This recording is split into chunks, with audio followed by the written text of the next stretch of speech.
On closer scrutiny, I do not feel it is the theme of female empowerment so much as of female subjugation that seems to dominate this novel, Regeneration.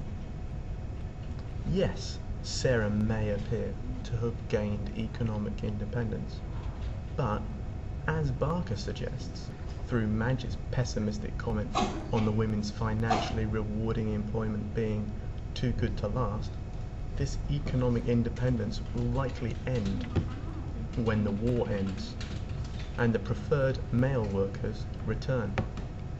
In reality, this economic independence is transient. Moreover, Sarah has not really escaped the restrictions of home. Her landlady is still there to check that her behaviour remains, by the standards of this paternalistic society, seemly. It is obvious that there are certain things Sarah cannot do because of her landlady, and Sarah explains this to Billy.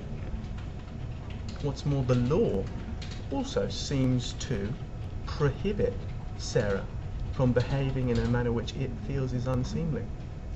Hence her inability to simply enter a pub, the necessity for Billy and her to visit a hotel.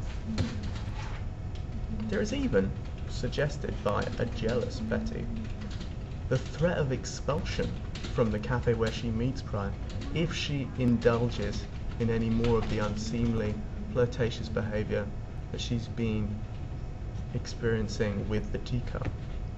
What's more, it's obvious the cafe owner is, as Barker puts it, eyeing them carefully. All around Sarah, it seems like there are social forces that are inhibiting her freedom. What's more, Sarah's confident control of social and sexual situations is, on closer scrutiny again, also superficial.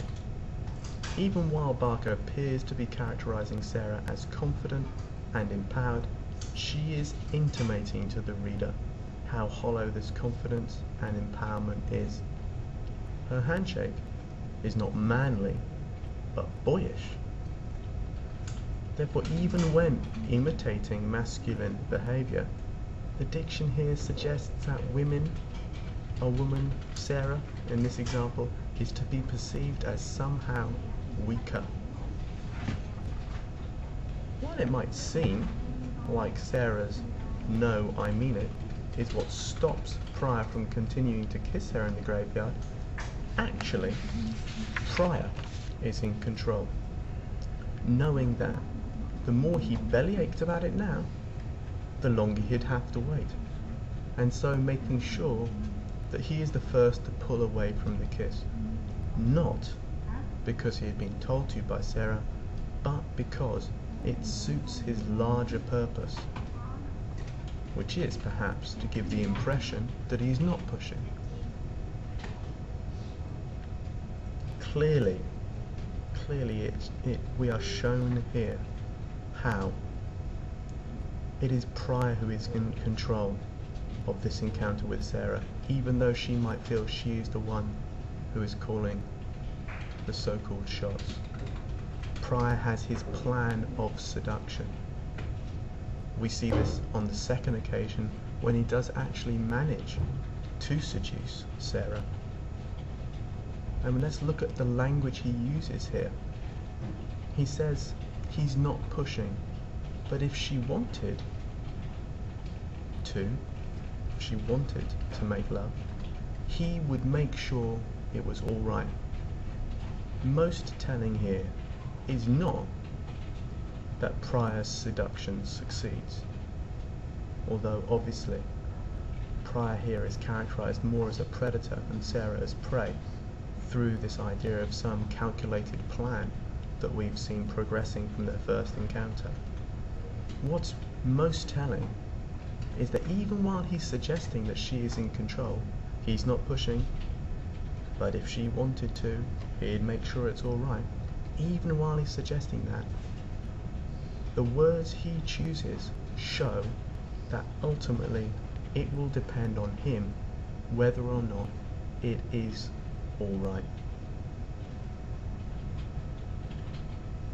To continue then, Sarah may have been given the economic means during the war to exert a degree of social control over her life, but her control over sex and the consequences of sex, similar to other women in the novel, as illustrated so aptly by Betty's coat hanger predicament, is still limited by the technology of contraception available, as well as by the attitudes prevalent in this society towards abortion, again illustrated very aptly by the male doctor's unsympathetic decision to railroad Betty for her botched abortion, without any consideration of how the society she lives in may have driven her to her desperate course, by providing no other option for her but Dr. Lawson's cure, which Ada Lum, in a previous conversation with Sarah, has established to us is not only quite expensive, 9p a bottle, but more crucially, totally useless. When we look at this characterization of women in the novel and this exploration of their freedoms, I think we can conclude that it's clear Pat Barker is deliberately painting an unflattering picture of women's rights and lifestyles in World War I Britain.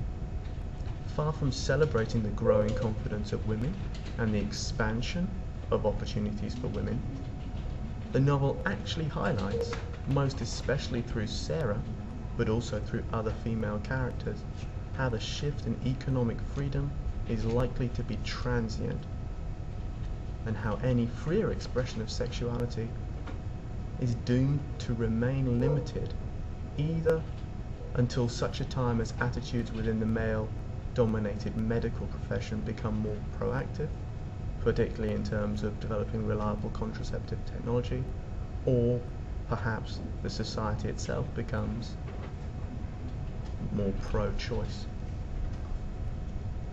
But stylistically, one of the most interesting things to me to consider is the way in which Barker chooses to communicate these ideas implicitly to the reader as opposed to explicitly.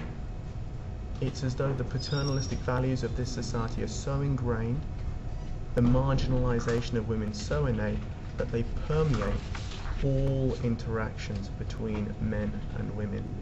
They do not require elaboration by Barker.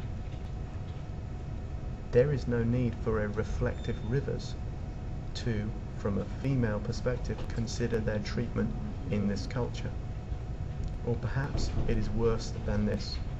Perhaps by denying the women a reflective voice she is so happy to impart to the men, Barker is communicating the deeper truth of this obviously still deeply unequal, sexist society.